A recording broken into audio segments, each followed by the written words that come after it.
Breaking news from the palace walls. And I need you to brace yourself, because what we're about to walk through together isn't just another royal scandal. This is something different. Something that reaches back into the shadows of a life carefully curated, meticulously presented, and, according to whispers that have grown too loud to ignore, deliberately hidden. Before we enter this story, you should know one thing: nothing about what you are about to hear is gentle. The whispers, the claims, the images tied to this chapter of Meghan Markle's past, none of it comes wrapped in soft edges or pleasant explanations. They come sharp, unsettling, and heavy with the weight of things people rarely say out loud. And according to those who quietly shared fragments of this history, there was a single moment, quiet, private, and startling, that allegedly left Harry frozen in disbelief. When these stories first brushed past Harry's ears, they came bundled with something else, something far more disturbing: mentions of an old photograph. A photograph tied to rumors from a time Meghan never speaks about. A photograph people have argued over for years. A photograph that some say is real, and others say is impossible. But whether real or mistaken, one thing is certain: the story behind that image is not gentle. And it is where this journey begins. Now, I want you to think about something for a moment. When you meet someone, when you fall in love, when you build a life with another person, how much of their past do you really know? How many chapters remain closed? How many pages were torn out before you ever opened the book? For most of us, those questions remain academic curiosities. Little mysteries we either uncover slowly or never think to ask about at all. But for Prince Harry, those questions stopped being theoretical the moment he walked into a world he didn't fully understand. A world that, according to sources close to his inner circle, is only now beginning to see clearly. Can you imagine this? The son of Princess Diana, a man who grew up behind palace walls, surrounded by protocol, duty, and centuries of tradition, discovering that the woman he married, the woman he defended against the world, may have lived a life before him that no one, not even he, was fully prepared to confront. And the epicenter of these revelations? A place called Soho House. If you're not familiar, Soho House isn't just a club. It's a global network of private members' clubs designed for creatives, celebrities, influencers, and people who operate in circles where discretion is currency. Beautiful spaces, exclusive access, and a reputation for being the kind of place where what happens inside stays inside. Or at least, that's how it's supposed to work. But here's what we've started to piece together, and I need you to stay with me on this, because the deeper we go, the stranger it becomes. According to insiders who have moved within these circles for years, Meghan Markle wasn't just a casual member of Soho House. She wasn't just someone who occasionally attended events or enjoyed a glass of wine at one of their elegant lounges. No. The connections run deeper than that. Much deeper. And Harry, according to sources familiar with recent conversations, is only now beginning to understand just how deep those connections go. So here's what we're going to do. Over the next hour, we're going to walk through this story carefully, methodically, and without rushing past the uncomfortable parts. Because if we're being honest, the uncomfortable parts are where the truth lives. And the truth, messy as it may be, deserves to be examined. We'll start with what Soho House actually is, not the glossy marketing version, but the version that exists in whispered conversations and behind closed doors. Then we'll move into Meghan's documented history with the organization, the people she knew, the events she attended, and the lifestyle that came with it. From there, we'll address the photograph. The one people argue about. The one that may or may not exist, depending on who you ask. And we'll look at what Harry allegedly discovered, how he reacted, and what this means for a marriage already under intense public scrutiny. But before we dive in, let me ask you something. Have you ever had a moment where everything you thought you knew about someone suddenly shifted? Where one piece of information changed the entire picture? Drop your thoughts in the comments. Because that's exactly where we're headed. Let's begin. To understand why this matters, we need to first understand what Soho House really is. And I'm not talking about the carefully crafted image presented on Instagram or in glossy lifestyle magazines. I'm talking about the reality behind the velvet rope. Soho House was founded in London in 1995 by Nick Jones, and it started as a haven for people in the creative industries: artists, actors, writers, producers. The idea was simple: create a space where these individuals could work, socialize, and network without the intrusion of fans, paparazzi, or outsiders. Sounds lovely, doesn't it? And in many ways, it is. The clubs are beautiful. The design is impeccable. The food is excellent. The atmosphere is exclusive without being overtly pretentious. If you're a member, you have access to locations around the world: London, New York, Los Angeles, Toronto, Barcelona, and more. But here's what the brochures don't tell you. Soho House operates on a very specific currency: access and discretion. Members pay not just for the amenities, but for the promise that what happens inside those walls remains private. It's a space designed for people whose lives are lived in the public eye to let their guard down. And when guards come down, interesting things happen. According to former members and staff who have spoken off the record, Soho House locations, particularly in cities like Los Angeles and London, have long been known as places where relationships form, deals get made, and networks are built that extend far beyond professional collaboration. Now, I'm not suggesting anything illegal. I'm simply pointing out that when you create an environment built on exclusivity, privacy, and access to powerful people, certain dynamics emerge. Dynamics that don't always make it into the official narrative. Can you imagine this? You're an aspiring actress, living in a city like Toronto or Los Angeles, trying to break into an industry that's notoriously difficult to penetrate. Then suddenly, you gain access to a club where casting directors, producers, directors, and A-list celebrities gather regularly. What would you do with that access? Keep that question in mind, because it's going to matter in a moment. Now, Meghan Markle's connection to Soho House is well documented. She's spoken about it herself in interviews. She's posted photos from Soho House locations on social media. She's attended events there. Her best friend, Marcus Anderson, is, or was, depending on the timeline, a high-ranking executive within the Soho House organization. In fact, Marcus Anderson's role is worth pausing on for a moment. He wasn't just some random friend Meghan happened to know. He was a global membership director for Soho House, which means he controlled access. He decided who got in, who got to join this exclusive world, who got to network with the people who could change careers overnight. And he and Meghan were close. Very close. Sources who knew them both have described their relationship as far more than casual friendship. They traveled together. They attended events together. They were photographed together regularly. And according to those same sources, Marcus played a significant role in Meghan's social life during the years she was building her career. Now, here's where things start to get interesting. There are claims, and I want to be very clear that these are claims, not confirmed facts, that Meghan didn't just enjoy Soho House as a member. There are suggestions that she was involved in facilitating connections for other people, that she played a role in the social ecosystem that Soho House cultivated. What does that mean, exactly? Well, according to whispers that have circulated for years among people who move in these circles, Soho House locations have long been known as places where introductions happen, where wealthy men meet beautiful women, where aspiring models, actresses, and influencers connect with people who can help their careers. Again, I'm not saying anything illegal. I'm simply describing a social dynamic that exists in many exclusive spaces. But the question that's now being asked, quietly, carefully, but persistently, is this: what exactly was Meghan's role in that ecosystem? And more importantly, did Harry know about any of this before he married her? Think about that for a moment. We're going to come back to it. But first, we need to talk about the lifestyle that came with being part of this world. Because understanding the lifestyle is key to understanding why these questions matter. Let me ask you something. If you discovered that someone you loved had lived a completely different life before you met them, a life they never fully disclosed, how would you react? Would you be understanding? Would you feel betrayed? Would it change how you see them? Drop your thoughts below. Because that's the tension at the heart of this story. Let's zoom in on the timeline, because details matter here. Meghan Markle moved to Toronto in 2011 to film the TV show Suits. It was a significant role, not a lead, but a recurring character that gave her steady work and a decent income. By Hollywood standards, she was doing well. Not A-list, but solidly working. And it was during these years in Toronto that her connection to Soho House deepened. Toronto has a Soho House location, and according to people who frequented the club during that time, Meghan was a regular. Not just an occasional visitor, but someone who was there often. Someone who knew the staff. Someone who was comfortable, familiar, embedded. Now, being a regular at an exclusive club isn't scandalous. Lots of people enjoy socializing in beautiful spaces.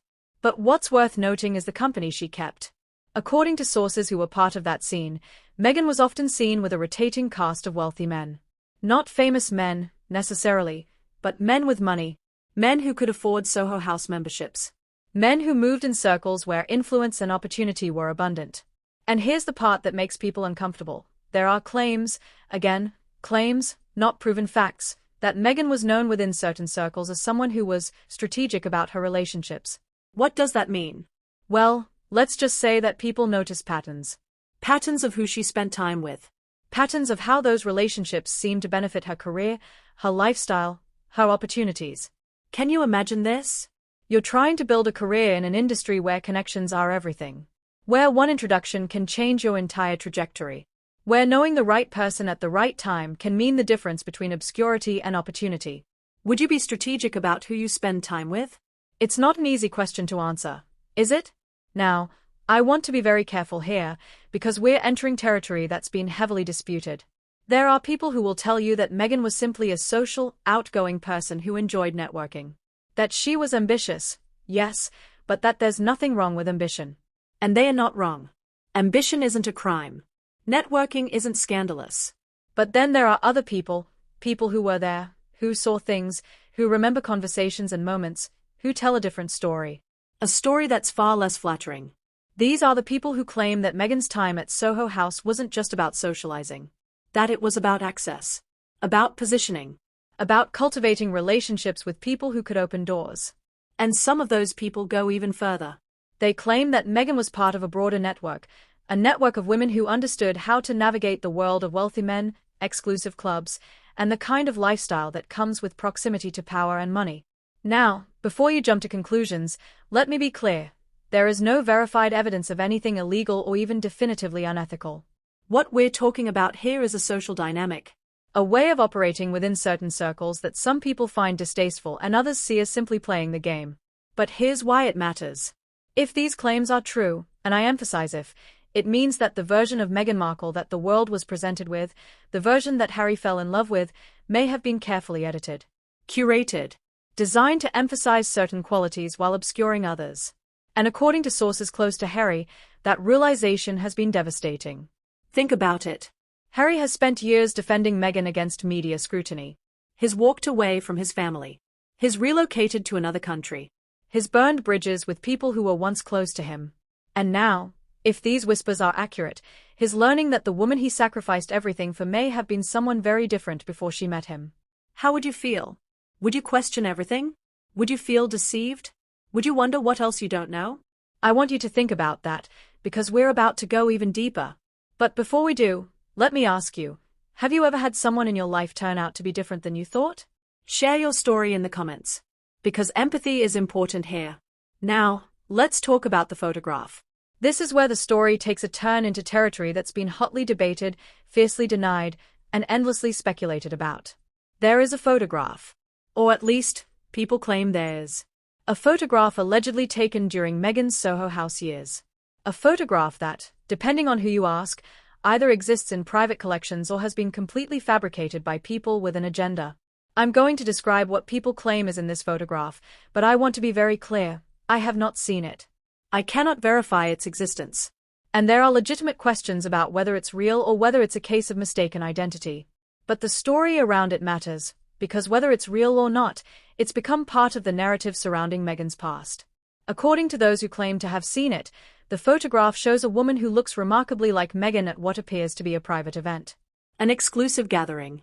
The kind of event that happens behind closed doors at places like Soho House. In this alleged photograph, the woman is dressed elegantly. She's smiling. She's surrounded by well-dressed men. And the atmosphere, according to those who describe it, suggests the kind of high-end social event where networking and relationships are the currency. Now, here's where it gets complicated. Some people insist the woman in the photograph is absolutely Meghan. They point to facial features, body language, even specific jewelry they claim she wore during that time period. Others insist it's not her. That it's a case of mistaken identity. That the woman simply resembles Meghan, and people are seeing what they want to see. And then there are those who suggest something even more troubling, that the photograph is real, that it is Meghan, but that the context is being deliberately misrepresented to make it seem more scandalous than it actually was. Can you imagine this? A single image, frozen in time, becoming the source of endless debate, speculation, and controversy. But here's what we know for certain. The photograph, real or not, has been discussed among people close to Harry. And according to sources familiar with those conversations, seeing that image, or even just hearing detailed descriptions of it, had a profound impact on him. Because even if the photograph is innocent, even if the context is completely benign, the fact that it exists at all raises questions. Questions like, why was Meghan at these kinds of events? Who were the men she was photographed with? What was the nature of those relationships? And most importantly, why did she never mention any of this to Harry? Now, some of you might be thinking, why should she have to mention every social event she attended before she met Harry? People have pasts. People have lives before they meet their partners. And you're right. People do have pasts. But here's the difference. Harry isn't just anyone. He's a member of the British royal family. He's someone whose life is scrutinized constantly. He's someone whose marriage became a global spectacle. And when you marry into that world, certain expectations come with it. One of those expectations is transparency, honesty, disclosure of anything that might become a problem later. Because in the royal world, secrets don't stay buried forever. They surface. They get investigated. They get used as weapons. And according to those close to Harry, that's exactly what's happening now. The photograph, whether it's real or fabricated, has become a focal point for people who want to raise questions about Meghan's past. It's being circulated in private circles. It's being discussed by people who have access to Harry. And it's forcing him to confront a possibility he may never have seriously considered before, that the woman he fell in love with may have carefully controlled the narrative of who she was before they met. Think about that. How would you react if you discovered that someone you loved had been strategically selective about what they shared with you? Would you feel deceived? Or would you understand that everyone has parts of their past they'd rather not revisit? Drop your thoughts below, because this is the heart of the dilemma Harry is allegedly facing right now. But we're not done yet. Because the photograph is just one piece of a much larger puzzle. And to understand the full picture, we need to talk about the people who were part of Meghan's world during those years. Stay with me, because this is where things get even more complicated. I know what you're thinking. This is a lot. And we're only halfway through. But here's why you need to keep watching. Everything we've covered so far has been building to something bigger. Something that connects all these pieces together in a way that will make you see this entire story differently. Because the photograph isn't just about one image. It's about a pattern. A lifestyle. A way of operating in the world that Harry is only now beginning to understand. And what he's discovering is going to change everything. So don't click away yet. Because the next chapter is where all of this starts to make sense. Can you imagine this? A prince, raised in duty and tradition, slowly realizing that the fairy tale he thought he was living might have been built on carefully constructed illusions. Stay with me. We're just getting started. Now we need to talk about the people. Because Soho House wasn't just a place, it was a network. And networks are built on relationships. One name that keeps coming up in conversations about Meghan's Soho House years is Marcus Anderson. We've mentioned him already, but his role deserves deeper examination. Marcus Anderson wasn't just Meghan's friend. He was a gatekeeper. Someone who controlled access to one of the most exclusive social ecosystems in the world. And according to people who knew them both, he and Meghan had a relationship that went beyond casual friendship. They traveled together extensively. They were photographed at events together. They appeared to move in perfect sync through a world that most people never gain access to. And here's what sources have suggested. Marcus may have played a role in facilitating introductions for Meghan. Introductions that helped her career. Introductions that expanded her network. Introductions that, over time, positioned her in increasingly influential circles. Now, there's nothing inherently wrong with introductions. Networking is how the world works. But the question being asked now is, what was expected in return? Can you imagine this? You're given access to rooms full of powerful people. You're introduced to individuals who can change your life with a single conversation. You're welcomed into circles where most people would never even get past the door. What would you be willing to do to maintain that access? It's an uncomfortable question, I know. But it's the question at the heart of these rumors. Because according to whispers that have circulated for years, there was an expectation within certain Soho House circles that access came with, let's call it social reciprocity. What does that mean? Well, it means that beautiful, charming, socially adept women were welcomed into these spaces not just because they were interesting, but because they added value. They made the environment more appealing. They created an atmosphere that wealthy, powerful men enjoyed being part of. Again, I'm not suggesting anything illegal. I'm describing a social dynamic that exists in many exclusive spaces around the world. But when you understand that dynamic, you start to see Meghan's Soho House years in a different light. She wasn't just there to enjoy nice spaces and good food. She was part of the ecosystem, part of the attraction, part of what made Soho House appealing to the men who paid premium membership fees. And according to sources who were part of that world, Meghan understood that role very well. She knew how to navigate it. She knew how to be charming without being overtly transactional. She knew how to build relationships that felt genuine while also serving her interests. It's a skill, when you think about it. A sophisticated form of social intelligence that not everyone possesses. But here's the problem. That version of Meghan, strategic, socially calculating, aware of her value in these spaces, is very different from the version the world was presented with when she started dating Harry. The world was told about a feminist actress who cared about social justice. A woman who was independent, principled, and uninterested in using her looks or charm to get ahead. Because that's the ethical question at the heart of this story. Meghan has every right to privacy about her life before Harry. She's not obligated to share every detail of her past. She's not required to disclose every relationship, every event, every social connection. But when you marry into the royal family, does that change? When you become part of an institution that's scrutinized constantly, does privacy become a luxury you can no longer afford? It's not an easy question to answer. But it's the question Harry is allegedly wrestling with right now. And according to sources, it's creating tension in a marriage that was already under strain. So here's where we are. We have claims of a photograph that may or may not exist. We have stories of Meghan's involvement in exclusive social circles. We have connections to wealthy, powerful men. We have a network that facilitated access and opportunities. And we have a prince who's only now beginning to understand the full scope of the life his wife lived before she met him.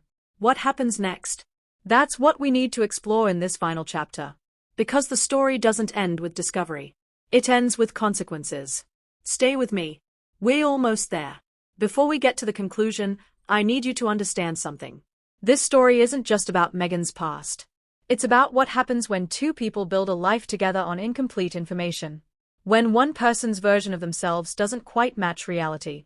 And it's about what happens when the truth, messy, uncomfortable, undeniable, finally surfaces. So don't go anywhere.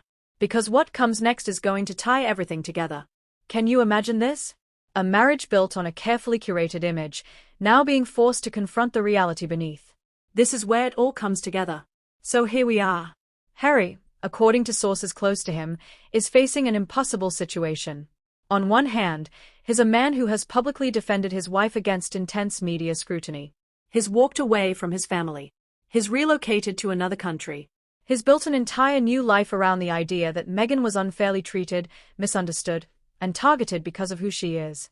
But on the other hand, he's now hearing stories that suggest the woman he married may have lived a very different life before she met him. A life she never fully disclosed. A life that included connections, relationships, and social dynamics she carefully avoided discussing. And that creates a crisis. Not just in the marriage, but in Harry's sense of reality. Because if these claims are true, and I emphasize if, it means everything he's sacrificed was based on an incomplete understanding of who Meghan really is. Can you imagine that weight? The question now is, what does Harry do with this information? Does he confront Meghan directly? Does he demand answers? Does he try to reconcile the woman he loves with the stories he's hearing? Or does he do what many people in his position do, push it aside, rationalize it away, convince himself that the past doesn't matter? According to sources, Harry is struggling with exactly that choice right now. He wants to believe the best. He wants to trust that whatever happened before doesn't define who Meghan is now. He wants to move forward without constantly looking back. But the doubts, once planted, are hard to ignore. And as long as those doubts exist, they will affect everything. The marriage. The trust. The foundation of the life they've built together. So where does this leave us? We have a story full of claims, whispers, and unanswered questions. We have a photograph that may or may not exist. We have connections to exclusive circles that Meghan has never fully addressed. We have sources who paint a picture of someone who was far more strategic than she's let on. And we have a prince who's caught between the woman he loves and the version of her past that's now surfacing. What's the truth? Honestly, I don't know. And neither do you. And maybe we never will. But what I do know is this: the questions are real. The doubts are real. And the impact on Harry is real. Can you imagine this? A man who thought he knew the woman he married, now questioning everything. That's where we are. So let me ask you one final time. If you were in Harry's position, what would you do? Would you demand complete transparency? Would you accept that some things are better left in the past? Would you walk away, or would you fight to make it work? Share your thoughts in the comments. Because this story isn't over. It's just beginning. And whatever happens next, it's going to change everything. Thanks for staying with me on this journey. If you found this valuable, let me know by hitting that like button and sharing your perspective below. Because at the end of the day, this isn't just about Harry and Meghan. It's about trust, truth, and what happens when the foundations of a relationship are tested. And that's a story we can all relate to.